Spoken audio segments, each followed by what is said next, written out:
About 5 or 6 times because I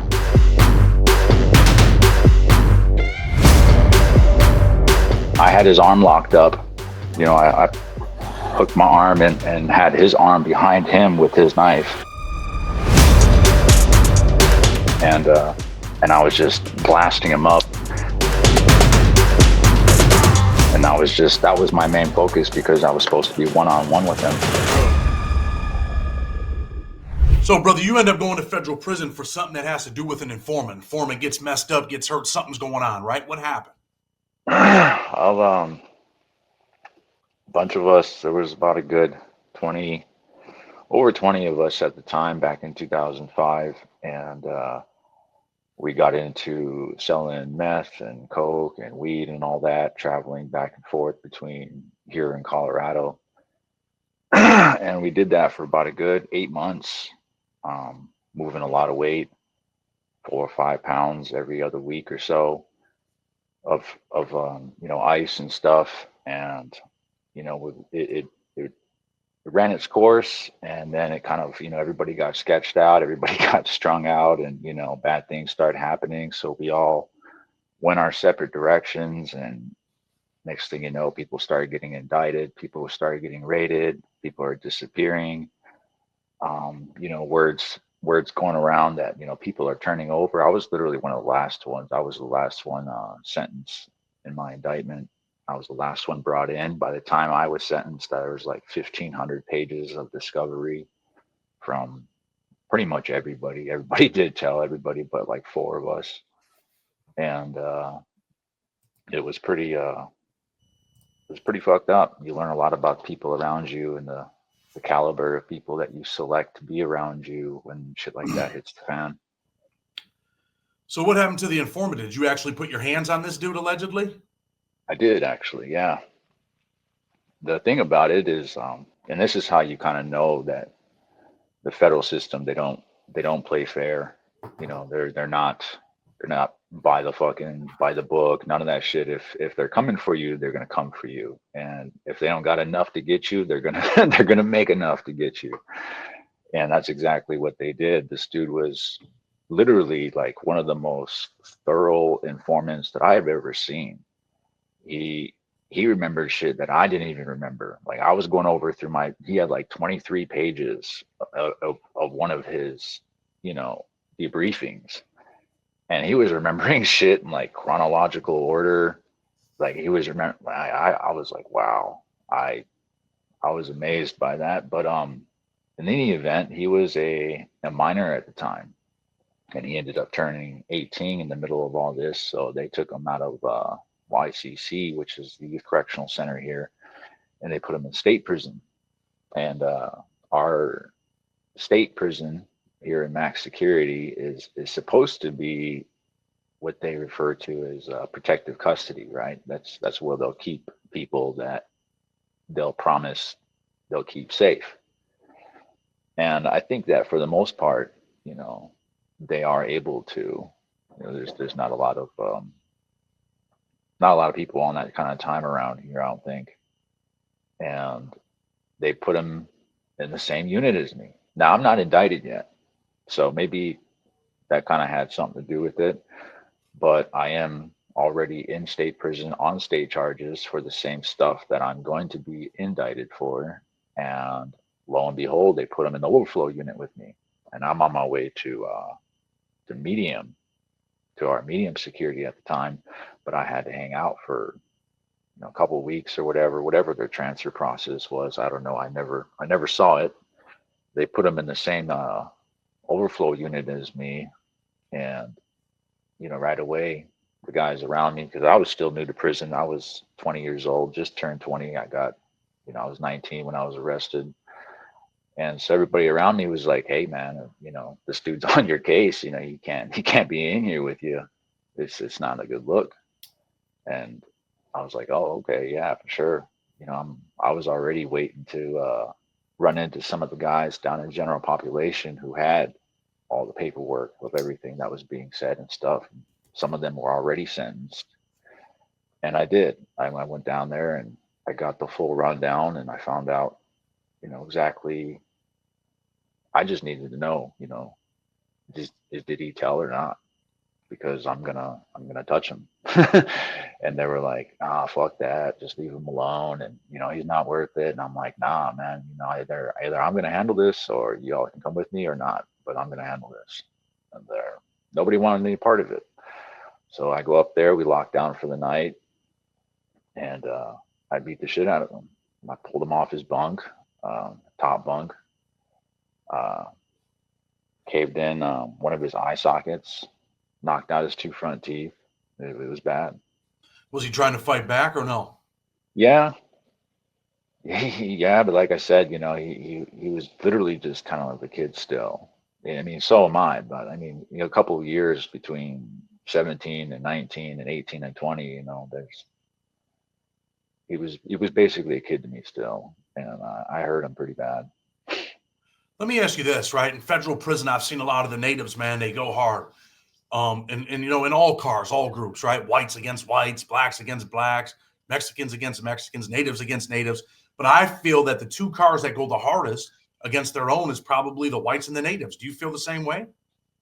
I do. I do. I would say that the only people that I think probably do their own people worse than we do our own is the whites. Yeah. Pretty vicious system to be in, right? Yeah. Yeah, it is. It's it's extremely it's ruthless. It's not for the faint of heart at all. Let me ask you this. You go in young, you end up, I think, 14 years, right? Yep. What's the first prison that you go to? Federal prison. I got sent to Pekin, Illinois, which was medium high over in Peoria, Illinois. And well, Pekin's in Pekin, but it's near Peoria, which is kind of like a bigger, more metro kind of city area, aside from Chicago anyway. But yeah, it was a medium high, and they used to call it U.S. Pekin. I mean, we can joke about it now. There's been some pretty good riots over there in the past, but eventually, I know you make it to the SMOO program. I think you make it to a USP. But what happens at Pekin? What got me shipped Yeah, what got you shipped?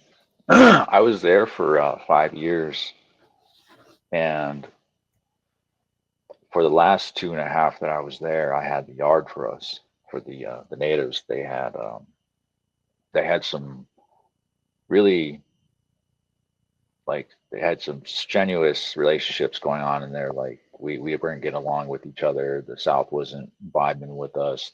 We weren't vibing with the Red Lakers who had the car for us, and there was a lot of separatism, a lot of tribalism, and they ended up voting the guy off who had the yard for us, and they basically said, look, you guys can do your own thing, but we're going to follow him. And they had picked me because I was, like I said, I was 20 years old at the time. I had the most time out of everybody. I was going to be here the longest. I had already been there for 2.5 years. I was a tattooist, so I was already, on good speaking terms with pretty much every car, you know. And so it seemed like, I guess to them, they thought it was an easy choice. It was the most obvious choice. They said that I had a good head on my shoulders and stuff, and everybody liked me. Um, so yeah, they kind of, put me at the forefront of this, like this tribalist issue. And I was just like, I just ran with it. I was like, whatever, yeah, it's cool. I'm already the one that people come to when there's issues in the unit and stuff. And So in so, prison, so let me interrupt you for a minute. So in prison terms, they pretty much nominate you to be the shot caller for the Native Americans, pretty much. yeah, pretty What's it much. like to be a shot caller, though? Do you embrace it? Do you feel like, I got some power now? Or are you just a humble? You seem like a humble dude, but what do you do when you get that power? It I understood right away just from watching how we as you know when we do have a shot caller that's around, obviously when he comes by, everybody kind of, if they like him or they fuck with him or not, either they're gonna get quiet when he goes by, they're gonna wait to, finish saying what they're saying, or they're gonna joke with him differently or whatever it is. But you notice that there's a two-face aspect to it. And I didn't ever want to be the guy that everybody got quiet around. I didn't want to not know, what the temperature was. I always wanted people to be real with me. I'll be real with you. You be real with me. I'm going to say exactly what I mean. I'm going to mean what I say. I expect the same, in return. And they probably had a lot to do with why, they selected me in the first place. But I understood it could get you hurt. I understood right away. It can get you hurt, and it don't take much. Being a shot caller in prison could definitely get you hurt, and it's kind of like you got a target on your back when you're the shot caller. So a bunch of dudes like you, but there's always 4 or 5 that don't like you, and they try to find an agenda and a reason to get rid of you in a violent way, right? Yep. Yep. If you're not on your P's and Q's, if you can't pick up on the slightest, like the slightest differences in mannerisms, behavior, conversation, topics that are relevant, like if someone just comes up to you and starts just talking about the weather and stuff, and it's like right away you already got to be looking for the underplay for the overplay and stuff. And you got to think to yourself, okay, if this dude takes his hand out of his pocket, funny, I'm going to hit him, and the dude next to him, and a lot of situations like that, they arise and then nothing comes of it, and they walk off, and you're thinking to yourself, damn, I almost took off on these two for no reason. But you got to protect yourself on a daily basis in federal prison. Yeah, definitely. So you end up leaving Pekin, but you're nominated the shot caller. Are there some haters? What happens?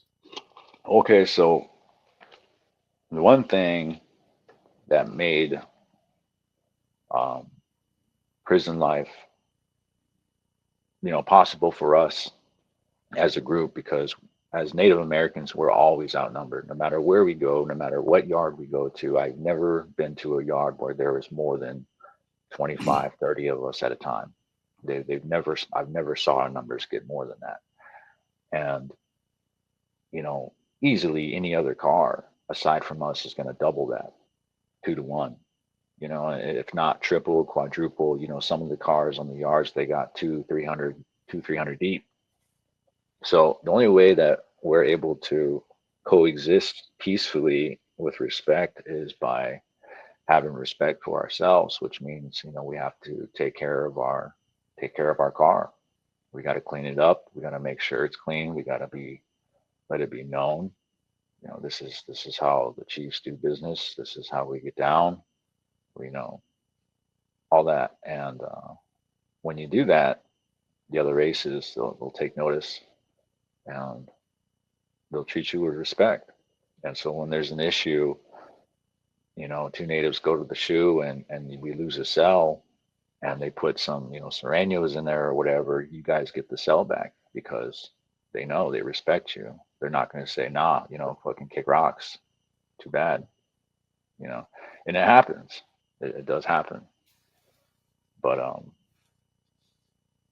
they SIS kept they stayed locking me up. Always double, two back-to-back SIS investigations. It's what averages out to about 6 months in the shoe time, just for nothing, just dead time. And they always threatened to ship me and all that stuff. They never got me to admit that I was the shot caller. They suspected it for a long time, but I would always kind of make them feel stupid for it. I'm like, come on, man, I'm 21, 22 years old. You think I'm gonna go out here and tell a bunch of grown men who've been to other prisons and the USPs what they can and can't do? Get the fuck out of here, And they really didn't. They didn't really know how to take me for a while, but they were like, look, if you guys don't stop running up, sex offenders and stuff, and we're gonna get rid of you. And I was like, look, man, you guys could lock me up right now and kick a sex offender out. He's gonna get smashed regardless of where I am. whether I'm here or not. That's just how it's gonna get. That's just how it's gonna get dealt with. And they did. They said, okay, well, if it doesn't stop, we're gonna ship you. And they stuck one out that we'd already beat up off the yard. And he turned around and he checked back in before we could even do anything to him. And they locked me up. But they told me that I was starting to fuck with the money.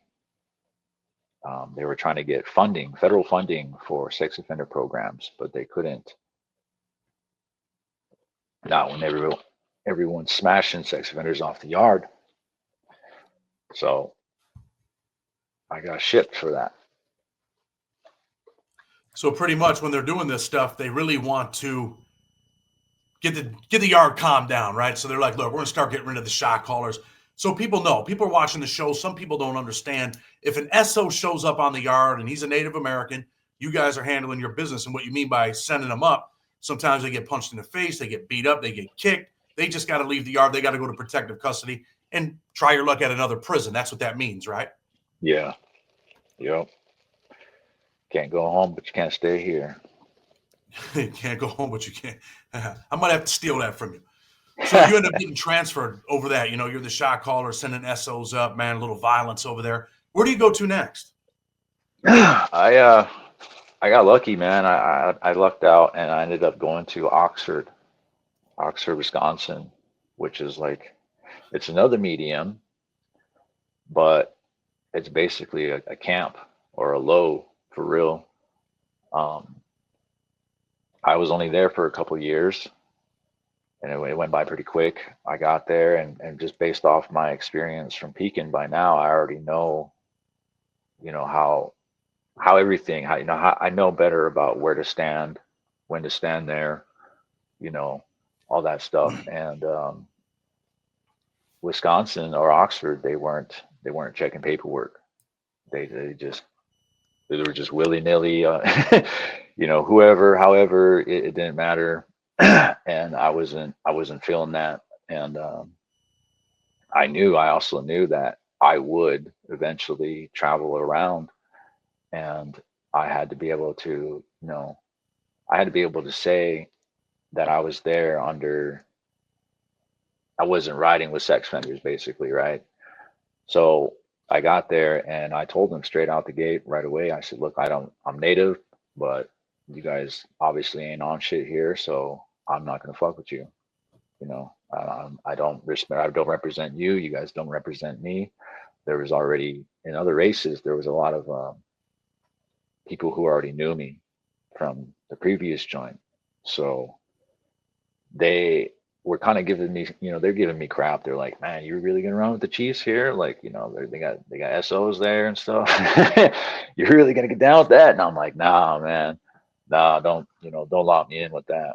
And I did. I told them, but they got rid of me. They got rid of me after a while. They said that I was checking paperwork, and that's all it took. So other prisoners went up there and told the people, hey, this guy's trying to check people's paperwork. He's not running with the Chiefs, all of that type of stuff. And they get you out of the prison, send you somewhere else. Yep. Where do they end up sending you after that?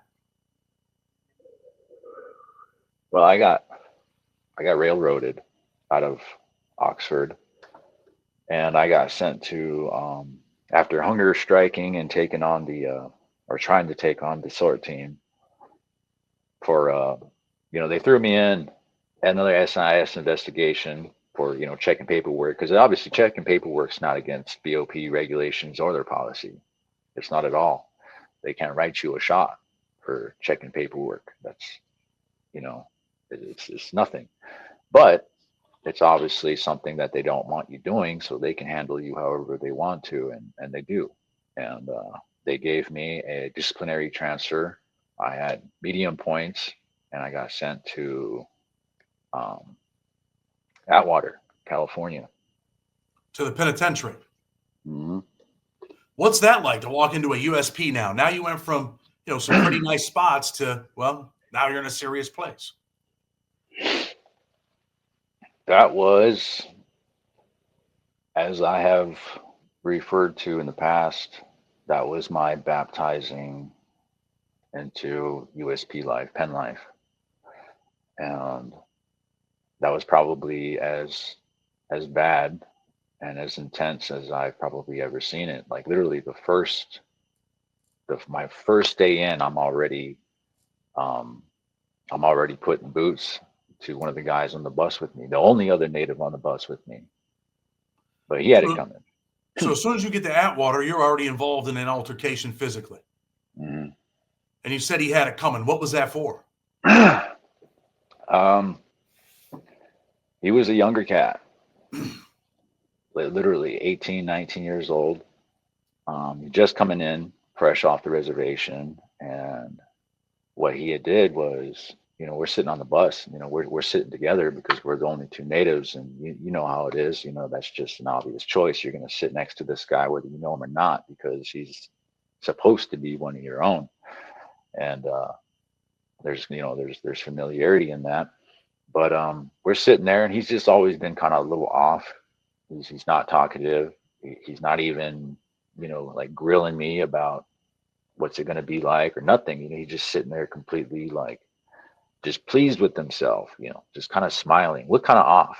I'm obviously concerned, and I've already been down, what, 6 years at this time. And I'm tripping, I'm worried.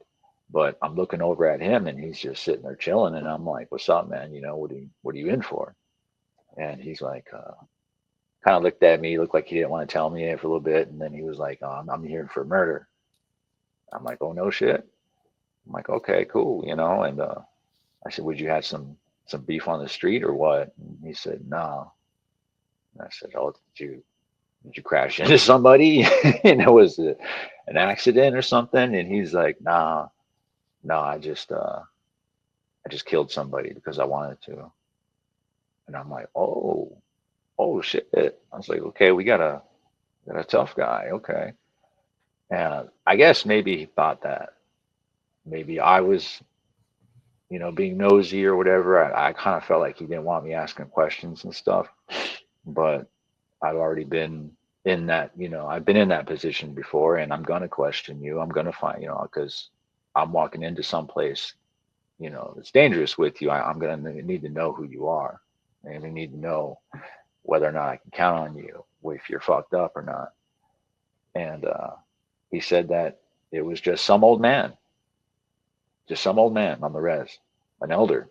And if you know anything about how natives are raised, we're raised to respect our elders. The elders are the cornerstones of our community, our families, and you don't just randomly drag one out of the fucking truck at an intersection and kill him because you wanted to know what it was like. You know, Yeah. that pissed me off. And as soon as he said that to me, and I'm like, "Oh, okay, this dude's dead, and he just don't even know it yet." And we get there, and I'm going to my unit, and I see all the natives. They're all standing along the fence. They're watching. They're just observing. How everybody, they all line up, and they're just gonna watch and see who you are, how you move, what you look like, and how you carry yourself and stuff. And I came in, I seen them, and I got my bedroll, my bag and stuff, and I waved them over. So they come over to me, and they're all piled up around the fence. And I said, "Hey, man, there's another native that came with me. You guys are gonna want to check into him." And they're like, "Well, who are you?" And I said, "I'm White Eyes." And they're like, "Where you coming from?" And I said, "I'm coming from Oxford, Wisconsin." And they're like, "Oh, okay. Well, we already know about the other guy that's coming. We just need to know, now we know which one he is." And they're like, "You want in on this?" And because I already spoke on it. You already know if you're gonna speak on it, you better be willing, to partake.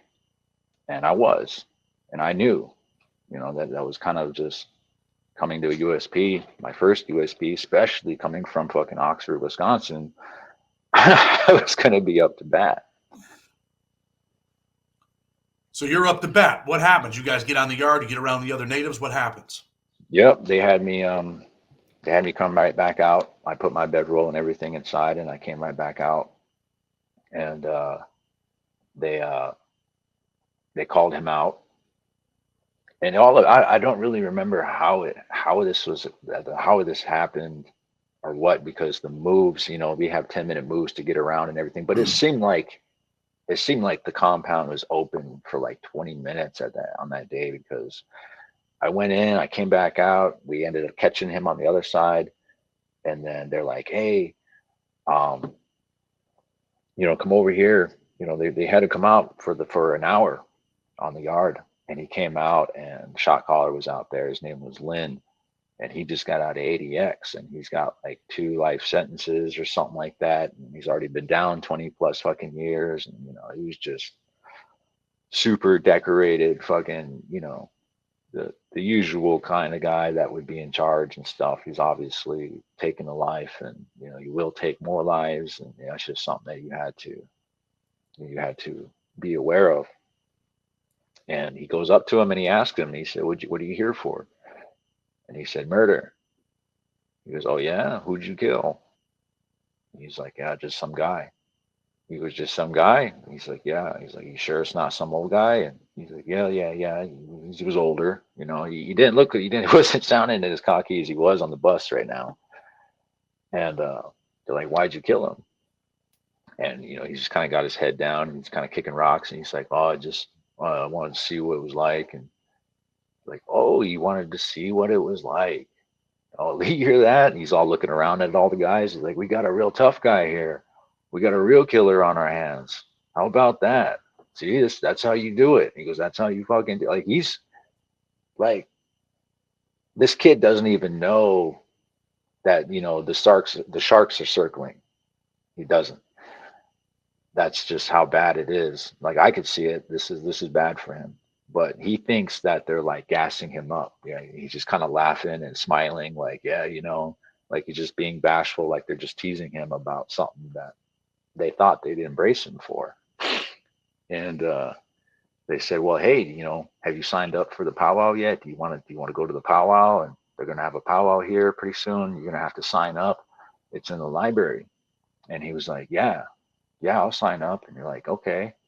So they're like, you, and you, take them, make sure you get signed up for the library, or take them over there to sign them up for the powwow at the library. We're like, all right, yeah, we'll make sure he gets on there. So we go, we catch the move, and we take him all there to the library, and he's walking next to me, and he looks over at me, and he's like, did you already sign up? And I was like, yeah, I did. It's like, as soon as I got here, it was literally the first thing I did. And he's like, oh, okay, so we just gotta write our name down or something. And I was like, yeah, just, you're gonna sign your name in a book. And I didn't know. I didn't know what the fuck, I knew it was a thing, but I'm already The powwow worrying was going to about. happen to him. He just didn't realize it. Yeah, he was the powwow. So we go, and we get him in there, and they're taking him down the hallway, and they're just going to every classroom, looking in all the fucking doors all the way down. And he's walking along, and there's like, I'm looking around, and there's no cameras, no COs back here. There's not even like any inmates back here. Where there's a bunch of empty classrooms and stuff. And we get to the very end, and like one on the right, and one of the guys, he peeks in, he looked, and he was like, this one. So we step in, and it was just like 2 sets of, it was like 4 cubicles, 4 tables that were meant for like computers or something, but there were just tables in there. And he comes in, and he looks around, and he was like, so where do we sign up at? And they looked over at me, and they were like, hey, watch the door. And I said, all right. So I stepped back, and I, stood halfway in and halfway out, and they beat the fuck out of that dude. They tried to kill him. They were, I only say that because anytime you jump off a table and like, stomp as hard as you can from 6 feet high on somebody's head, you're trying to kill them. And That was my Did you end up first. putting some kicks in on them or no? Yeah. Yeah, I had to. That's what people don't understand in federal prison. You have to. A lot of people watching that's never they never been there, right? They probably can't even imagine how you can get into the education department, into a classroom, and nobody's around. There's no cameras, there's no staff in that area, and you're just back there in a classroom just pounding the shit out of this dude. Yeah. How does We it made it end? out. We made it out. We I I really serious, like I said, I was worried that we were going to kill him. Like I was like, well, there you go. Literally the first day in USP, and I already did the very thing that I was worried about doing, which is doing something that would potentially lose your ability to go home again. And he had crawled underneath the table, like at some point he kind of like, managed to get somewhat underneath the table, and they left him like that. And we walked out. We got out off on the same move, bent the corner, and we're already on the our sweat grounds. We had already we're all standing around our sweat lodge, and they locked the move down, and after a few minutes they hit the deuces. Somebody had found him.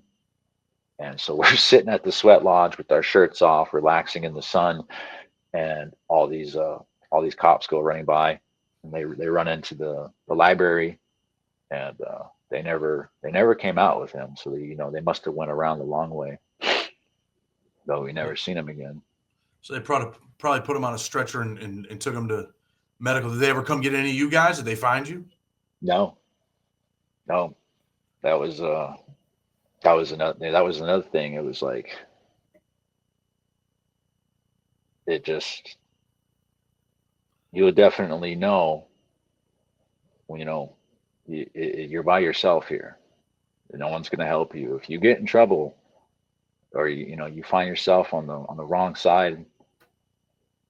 There's no one's going to help you. No one cares. I mean, back then, no one really cared. They weren't really taking people to court unless you did kill someone.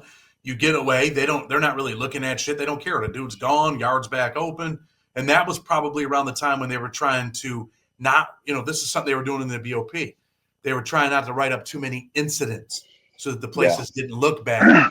And Rios was Warden Rios. Let's just keep it real. He was one of them dudes, like in Big Sandy. He'd try to tell him, hey, man, just put him in the shoe. Don't write nothing up, because they didn't want that many incidents writ up and to have to be accountable for them, right? Exactly. I had a SIS say something like that to me one day. I guess he said I was doing something. I was making him look stupid, and he said, "I know." He goes, "I know what you guys are trying to do. You're trying to put me in the funny papers." And he goes, "I don't appreciate it." And I was like, "The funny papers? Like what in the world?" I guess that's them getting reported on in the world. Yeah. The local media, the news. That they can or aren't able to handle their responsibilities or whatever, and they can't. They don't have control of us. They just they're just cleanup. They're collateral cleanup. That's a crazy way to look at it, but it's the truth. They're just there for the cleanup. Let me ask you this. You're at Atwater. How long do you stay at Atwater? I was there about a year and a half. A lot of different cars there, a lot of different things going on. What's some of the wildest shit you've seen at USP Atwater? Oh, Atwater's shit. There was something literally every day there. Um, I have been in 2 riots there. That's probably the wildest. That, and I met one of the DMI guys. That's one of where I first seen one of my first dead bodies. Let's DMI talk about guy. it. Yeah, there's this DMI guy. He was they want to say he was like half white, half native or something like that. Big guy, big dude, big. Um, but yeah, he had a list that of all the different ways that he had killed somebody, and there was a tattoo. It was like a little piece of paper on the inside of his arm, And he came up to me one day and he's like, "Hey man, I want to get a tattoo." He goes, "I'm working on it though." He goes, "But I want to put bare hands in this open spot." And I looked at it, and there's like gun, knife, rope, stuff like that. And there's like checks next to them. And he said that he wanted to add bare hands because he hadn't beaten somebody to death with his bare hands yet. And when he did, he wanted to add that. And, I thought he was joking. So I'm like, yeah, man, for sure. You knock that out and we'll knock that out. No, dude, his celly, I forget what happened, but his celly got green lighted, or he suspected his celly or something. I don't even know. I think it was something as trivial as sliding a kite out that he didn't get to read or something like that, or getting pulled out in the middle of the night. But he works like kitchen and stuff, so they get pulled out at 3, 4 in the morning sometimes, or whatever. But I didn't know it. I never pretended to know what the circumstances were. But he beat his celly to death, and his celly was found at like 10 o'clock that next morning. And for up until that whole time, the entire unit knew that there was a body in that room. And one of the guys came up to me and they're like, "Hey, you want to see a body?" And I'm like, "Where at?" I'm like, "In here?" And they're like, "Yeah." So they showed me where it was at. So I'm standing on the top tier, and I'm looking down into the bottom and stuff. And it was just all you could see through the window was, 2 feet, and the mattress like sloped over the feet. And so he's just laying under a mat. And I was sitting there watching it. I had my cup of coffee, and there was a bunch of us chilling on the rail, just watching the CO. We're just waiting. At this point, it's just, when is he going to find out? How long is this going to go? Everybody in the unit already knew, but the CO. So the CO, he goes to do some kind of little check or whatever. He goes around, and we're watching him, and he goes up to the window, and he passes by it. And he keeps going, and then he stops. And then he comes back, and he looks again, and he was like, he opens the door, and he peeks in, and he was like, "Oh," he shut it, he opened it, then he shut it again. And he didn't look like, he looked like he didn't know what to do. And he finally hit the deuces, and everybody come running in, and they're all like, lock down, and the whole 9 yards. And so we all locked down, and they wheeled him out. They went and got him and wheeled him out. But I never did see that guy again. Not the DMI guy. The DMI guy was gone. Never got that tattoo from you. No. But Well, maybe later on in life he gets it, right? It's crazy how vicious people can be. You talked about riots. What type of riots were you actually involved in the riot? yeah. Who was it with, and what They happened? both times were for we ran with the islanders there, right? The Hawaiians, the Samoans, the Cambodians, and anybody from the islands, basically the South Pacific and all that. Both of the times were over whatever the islanders had going on, and so natives are just, we're there, we're ready, and I do it again in a heartbeat. Them dudes are solid. They're super solid. I got nothing but respect for any of them that I've met. But it was there that I ended up meeting a couple of them that would. It was because I was involved in these riots that I was able to, benefit from their friendship later on down the road in my travels and stuff. And it was because of that. But one was over a pair of dice. They got a pair of dice lost. They were gambling, and the lieutenant told them put them up, and I guess they didn't put them up, and they took them. And I guess they didn't feel like they had to pay for them. So when the dice belonged to one of our Hawaiian bros, and he told him, he said, "Hey, you owe me like a lot of money for them." And the guy was like, "Fuck that." Like I think he told him like $100 or something, What car was that? Let's see here. I think that one was, I want to say Midwest. So they're beefing with the Midwest blacks over a pair of dice that got taken. The Midwest guy wants 100 books, which is probably back then about $500 on the wire, right?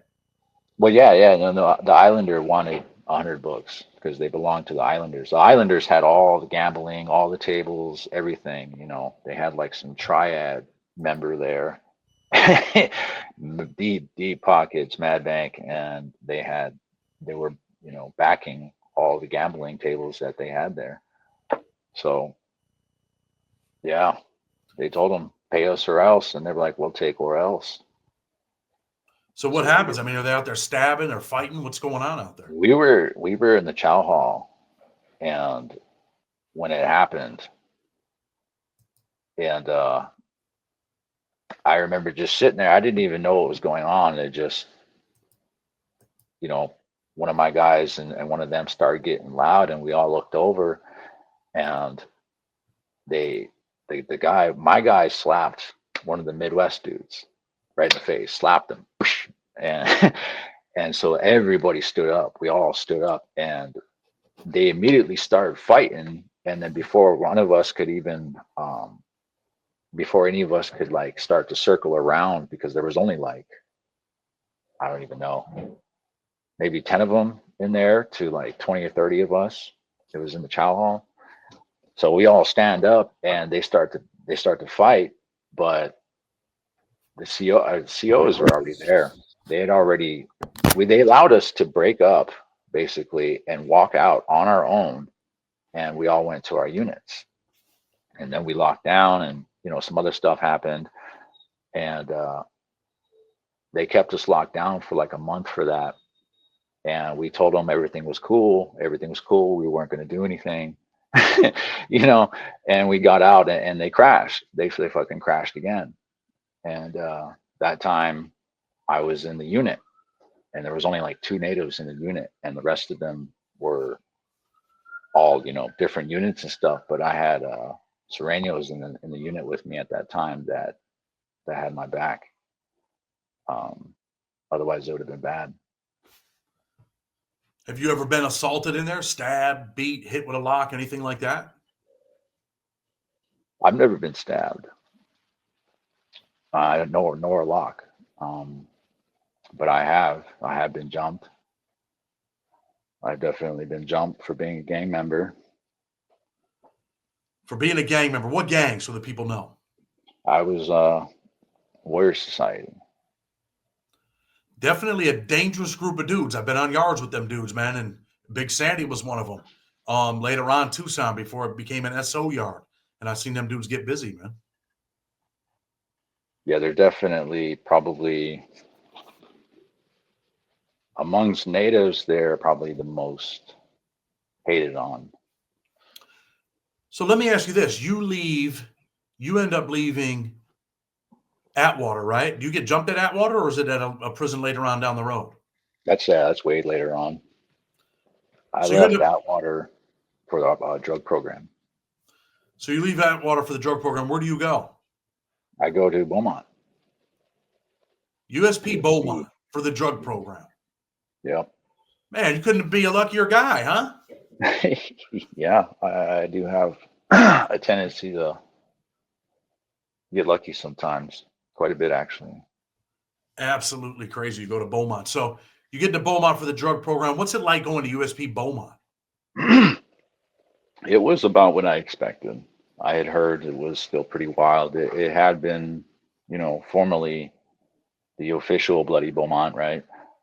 Then they cleared it out, and they turned it into an FCI for some time, I think. And then after a while, they turned it back into a pen. And I think, I'm not sure. Like I went there in like 2014, somewhere around there. So I don't know what they were calling it, Bloody or Buddy, or just Beaumont at the time. But it was wild.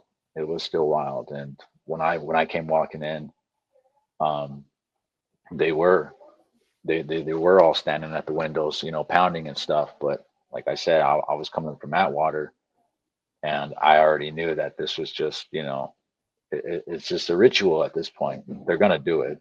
They, regardless of who's coming down the walk, it's just something. And if you're there, you're gonna do it to somebody when they're coming down the walk. And I knew that the next day I was gonna be on the yard, and a lot of these guys weren't gonna say shit to me. So you get to Beaumont. How long do you end up staying in Beaumont? I was there for about a year. Some of your homeboys there, some of the war dudes there. No, So no. you're on your own over there. Hmm. And what happens at Beaumont for you? I ended up really hurting somebody, a rival gang member, over something that happened at Atwater. Some politics, circle business. Somebody got smashed off the yard. They got voted, majority vote. They voted on it, and he was no longer fit for command. I had him beat up, and they took him off the yard. Then I gave the yard to somebody else who was, going to be there, and obviously was going to be in good hands. And I left for the drug program. And so while I was there, the guy who has the yard for them is also this guy's, members, one of his affiliates. And so um, it was going to happen. We had to fight. We were going to fight. I just didn't know that he was going to take a year to get there, or try to involve more people to do it.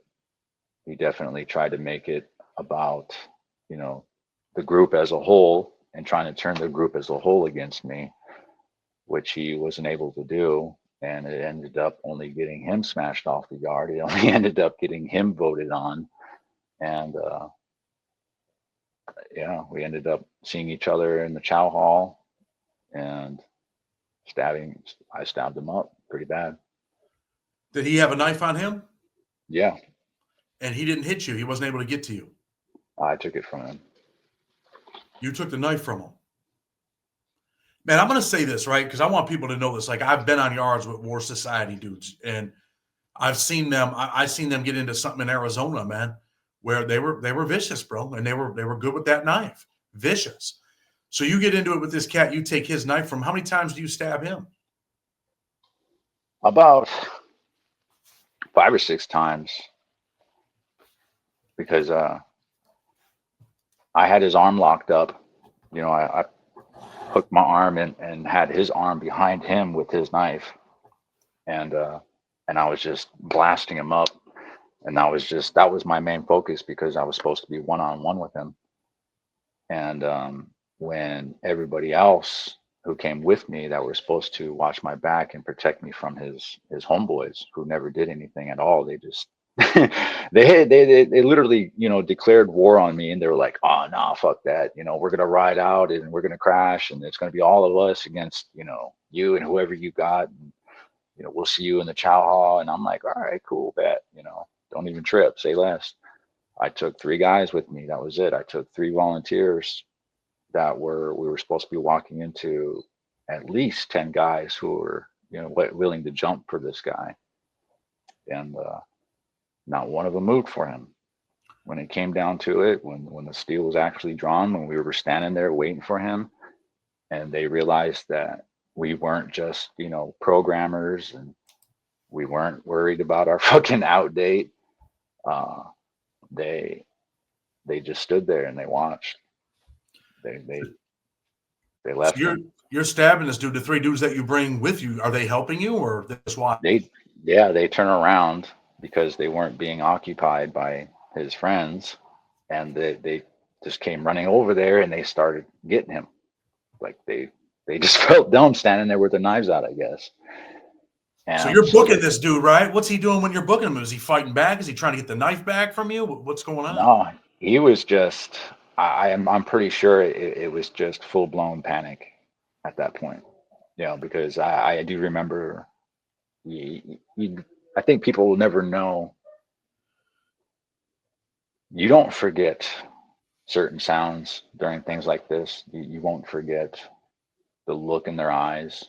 You won't forget the smell, the squeaking of sneakers on the linoleum, the slipping on blood, all that stuff, the sounds, the, the breaths that they make when they're getting hit and they make this, sound like all that stuff. You remember all that. And I just remember looking at him and he was terrified, but he was fighting.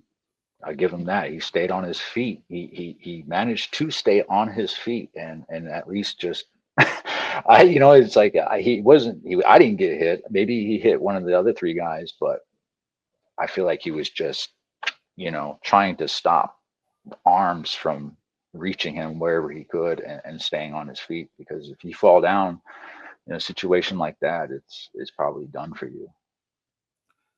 In your mind, you got the 14-year sentence. Are you thinking, man, I might never get out of here in that moment where you're stabbing this dude? Do you think, man, he might die? Well, yeah, but I had like I said, I was in the drug program. I was level 3. I was a mentor. I was literally like the poster child for that place. I had an immediate release pending, and I was trying to, get that immediate release, and I had them dead to rights. Like all I had to do was just wait for them to rule on it. That could take months, years sometimes. And it was for the 2-point reduction that they did back in what, like 2013, 2014. Around that time. Yeah, it was for drug offenders.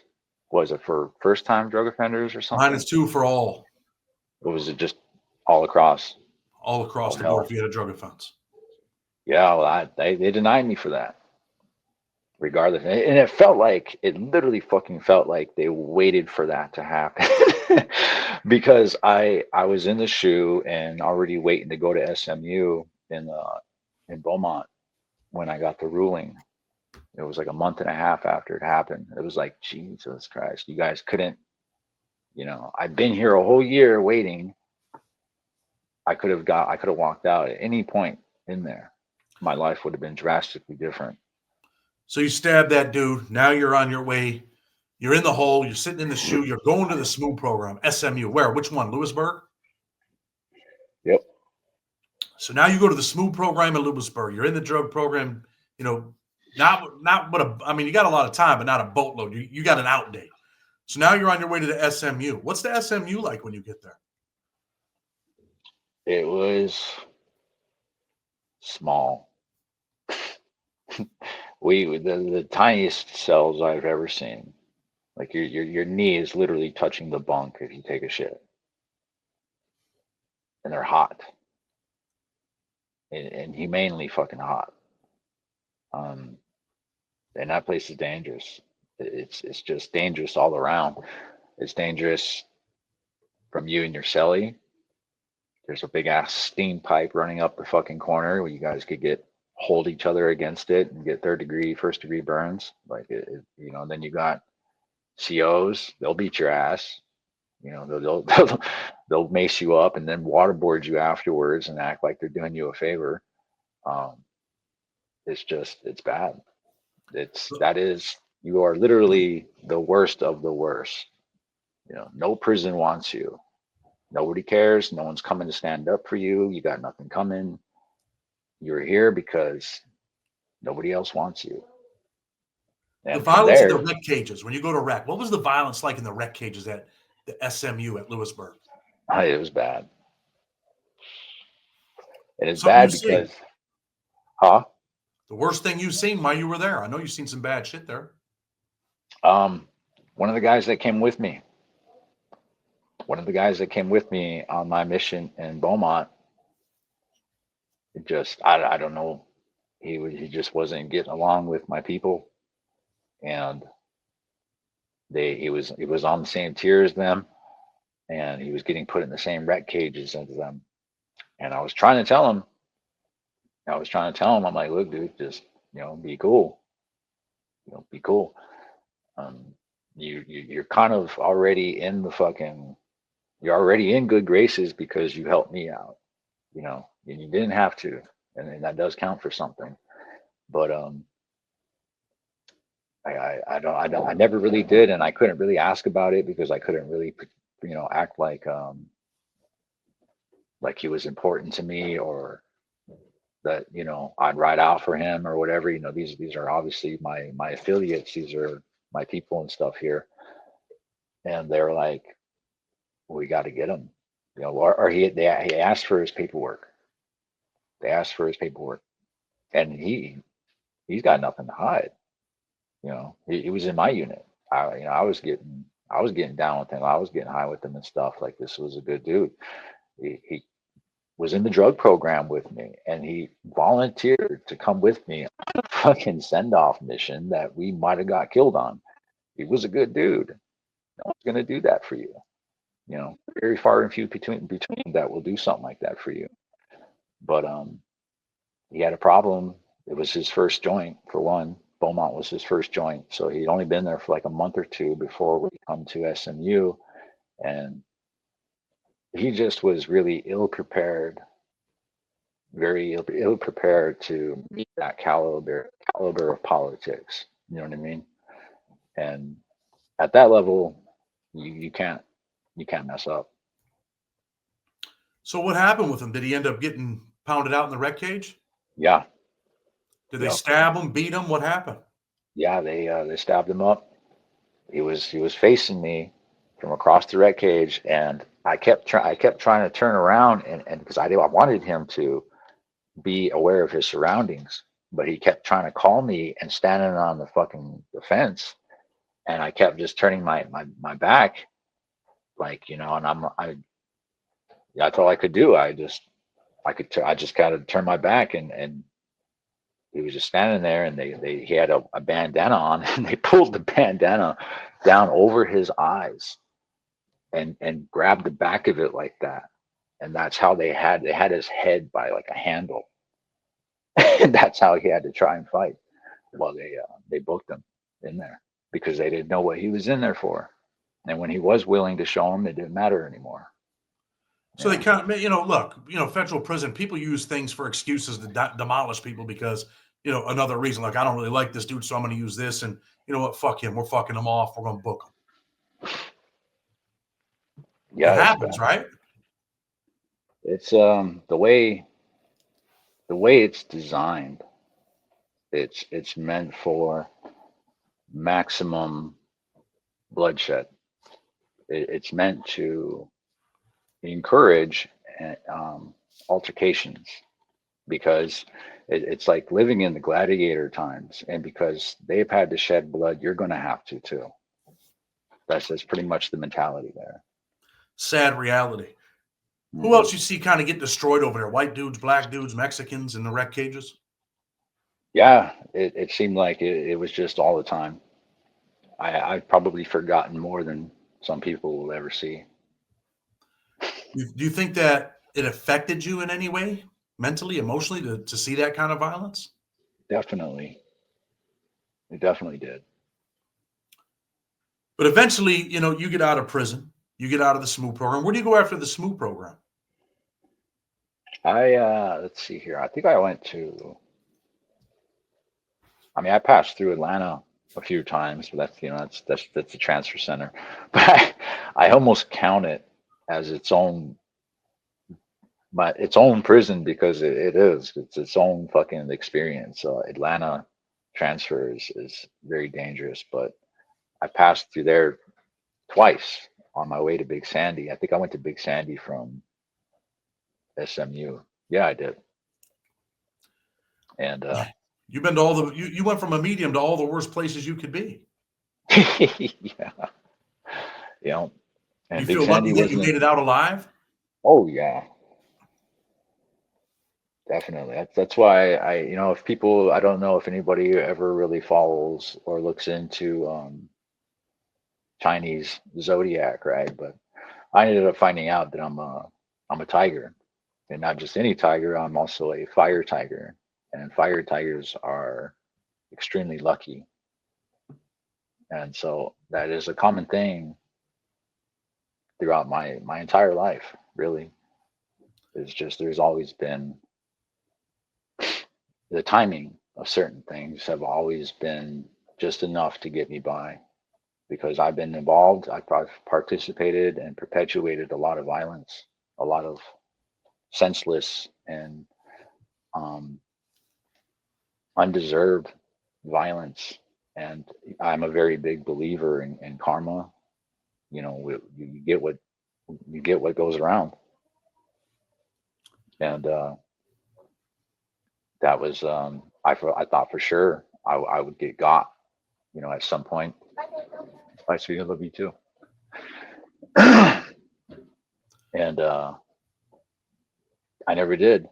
And for the longest time, you know, that's just as bad. It's like waiting to get sentenced the whole time. You're just waiting for this fucking axe to drop, and it never comes.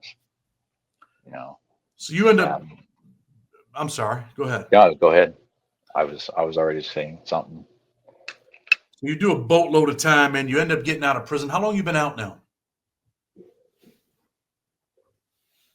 This is going on my 6th year. Your 6th year. You've been out. You've been free. What are you doing for work?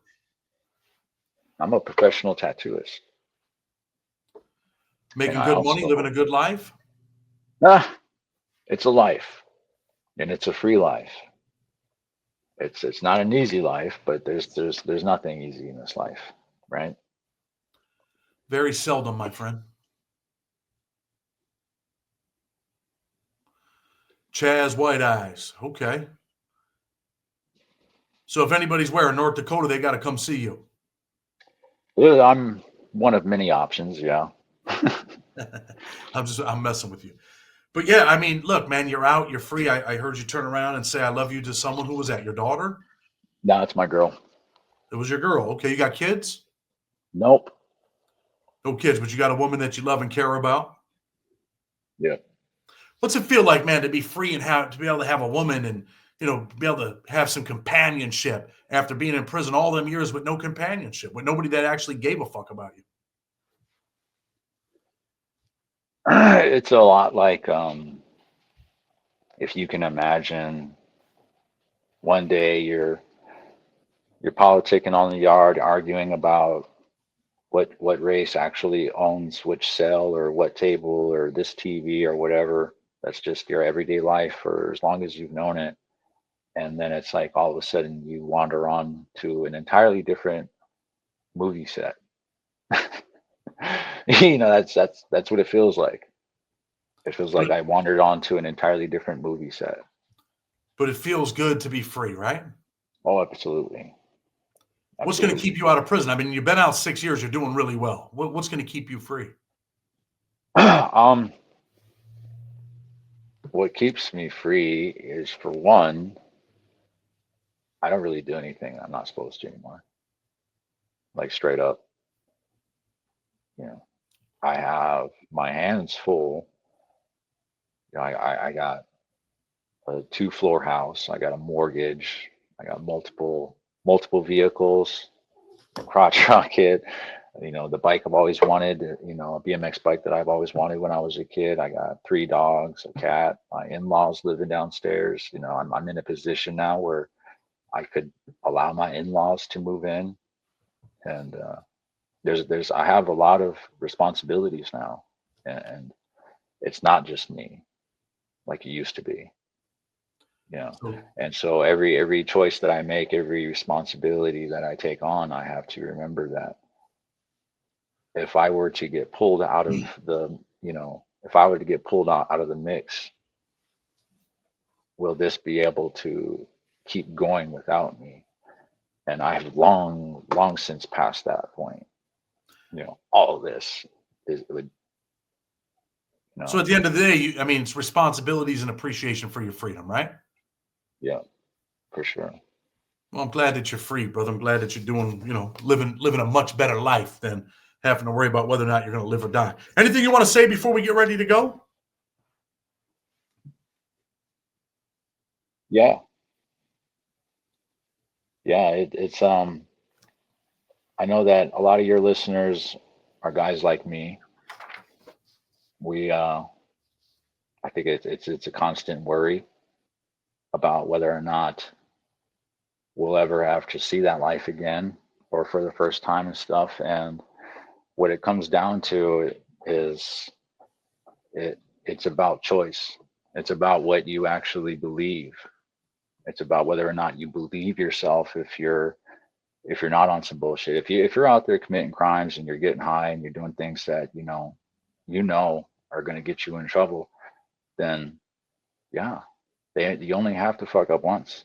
That's it. You can get away however many times you want, as many times as you want. You know, the odds can be in your favor for years on end, but they only have to catch you once.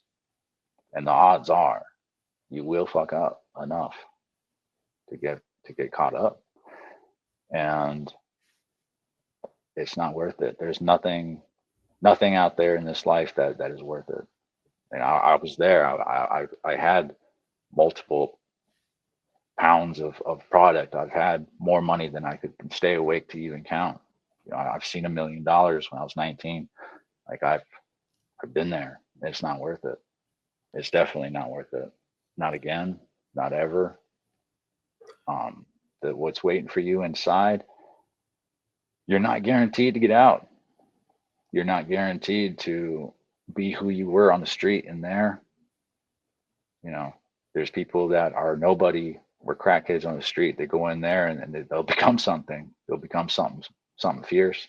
There's people out here that ran the streets and were big bosses, and they go in there and they're folding laundry. They're folding their sellers boxers and shit. You just never know. Stick with what you know. That's the reality of this life, right? Well, listen, Sure. man, I definitely appreciate you coming on, sharing your story, your experiences. I think you were going to say something, so I don't want to cut you off. What were you going to say? I'm not sure. I definitely just tried to run with it because, you know, there's so much that happens in 12 years. There's a lot, you know. There's definitely not enough time to go over. I don't even remember a lot of it. I really don't. Well, definitely appreciate you. I'm going to tell people, if you like what we're doing, hit that like button, share this video. Someone might need to see it. With respect, Blood on the Razor Wire TV. Until tomorrow, we're out.